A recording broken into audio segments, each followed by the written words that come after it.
Over the years, visitors to our home have often remarked how much they enjoyed our water fountain. When our friend Margo said she'd love to have one, I made her one as a housewarming gift for her new home. So I'm using this opportunity to show you step by step how you can make your own patio recirculating water fountain. Start with a large outdoor container like this $29 half-price bargain from Lowe's. Seal the drain holes with silicone. Purchase all the parts you'll need from the pool supply company, home improvement store, and the stone yard. Mark off the grate to fit just inside the top of your container and cut it to fit with a jigsaw. You'll need a small submersible pump in the 600 to 700 gallon per hour range with tubing and hose clamps to fit. The grate, the pump, and the tubing should all be available at a good pool or pond supply company. The pump will sit on the bottom of the container, which is filled with water, and the hose runs up through the grate into the bottom of your pitcher. Let me show you how it all goes together. It's fairly simple. Place your cinder block vertically in your container, then put your pump into a filter bag like shown here.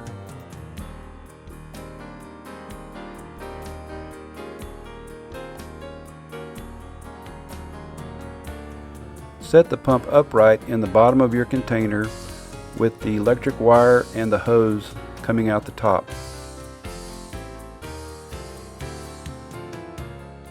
Next, thread the tubing through your grate and place the grate on top of your cinder block.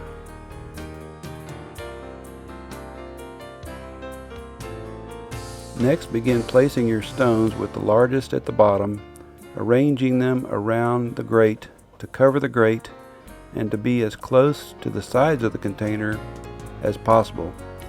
Your goal is to make a natural arrangement with none of the grate being visible from the top. Keep placing stones as needed to fill all the gaps and all the spaces on the top of your container. I prefer to use river rocks that have been smoothed by the movement of water in a river or on the shore of a lake. You'll find a huge array of stones available at your local stone yard, and you may prefer to use flagstone or slate or a number of any other stones that they will have available. The design that I'm working for is a somewhat natural arrangement of river rocks with a pitcher placed off-center on the top and tipped over that will allow the water to pour out of the pitcher onto the rocks and back into the container. Another attractive design is to have a small urn in the center that fills from the bottom and water spills out evenly over the top of the rim of the urn. You can also have your hose pointing straight up for a smooth stream of water vertically, or you can add a fountain head for a spray of water. Whatever pitcher you decide to use, whether it be clay, terracotta, or ceramic, you'll need to drill a hole in the bottom that's large enough to accommodate your water hose. The container I chose is made of wood, so I decided to give it an extra coat of protection with some marine spar varnish since it will be outdoors. For a container that's approximately 20 to 22 inches in diameter, I would recommend a pitcher that is approximately 8 to 10 inches tall.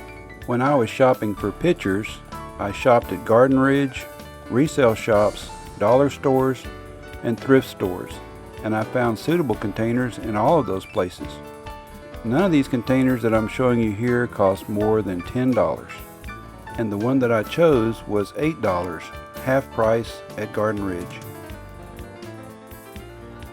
Once you have your rocks placed approximately the way you think they should go, do a test fit with your pitcher. Estimate how long your hose should be and then cut it off to fit your pitcher, but be careful, don't cut off too much. I decided that one of the back left stones was much too big, so I took it out and replaced it with a smaller one. Don't hesitate to remove or replace or rearrange your stones until they look just the way you like them.